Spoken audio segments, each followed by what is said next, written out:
নাহমাদুহু ওয়া নুসাল্লি আলা রাসূলিহিল কারীম।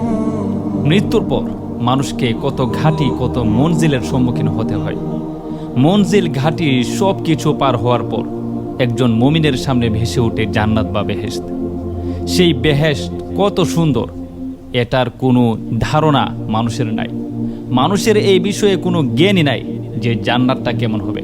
আল্লাহ তাআলা নিজেই বলছেন জান্নাত এমন জিনিসের নাম না কোনো চোখ দেখছে, না কোনো কান শুনছে, না কোনো অন্তর এর বিষয়ে কোনো কল্পনা করছে। মানে কল্পনার বাইরে জান্নাতটা এমন হবে।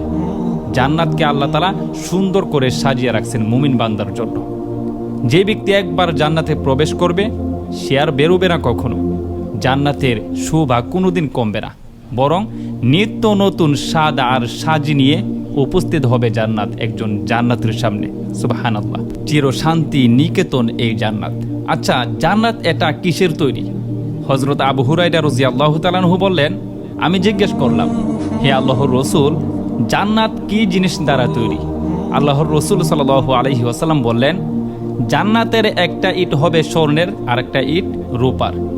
জান্নাতের গাঁথুনির মশলা হবে সুগন্ধি মেশক, আর পাথর হবে মুক্তার, আর মাটি হবে জাফরানের। সুবহানাল্লাহ, জান্নাত এমন একটা জিনিস যেখানে মানুষ কোনো অসুস্থ হবে না, দিন দিন যৌবন বাড়তে থাকবে, বার্ধক্য আসবে না। জান্নাতে তারা জীবিত থাকবে, চিরকাল জীবিত থাকবে। যে একবার ঢুকে পড়বে জান্নাতের নাজ নিয়ামত তার হয়ে যাবে, আর সে ভক্ষণ করতে থাকবে। জান্নাতীদের কখনো মৃত্যু হবে না, তাদের পোশাক পরিচ্ছদ কখনো পুরাতন হবে না বা ছিঁড়বে না। একদম নতুন তাজা তাজা জিনিস তারা পাবে, তাদের যৌবন কখনো বিনষ্ট হবে না। এবার আসি জান্নাতের প্রশস্ততা কেমন। এই বিষয়ে আল্লাহ রাব্বুল আলামিন বলেন, সাবিকু ইলা মাগফিরাতিম মির রাব্বিকুম ওয়া জান্নাহ আরদুহা কাআরদিস সামাই ওয়াল আরদি উইদ্দাত লিল্লাযিনা আমানু বিল্লাহি ওয়া রাসূলিহি।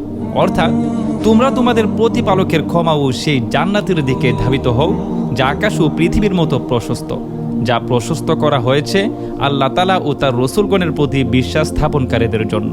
সূরা হাদীদ আয়াত নং 21। জান্নাত বড় ও প্রশস্ত। একজন নিম্ন শ্রেণীর নিম্ন স্তরের জান্নাতীর আলোচনা আমরা শুনলে জানতে পারবো যে আসলে জান্নাতটা কেমন বড় হবে।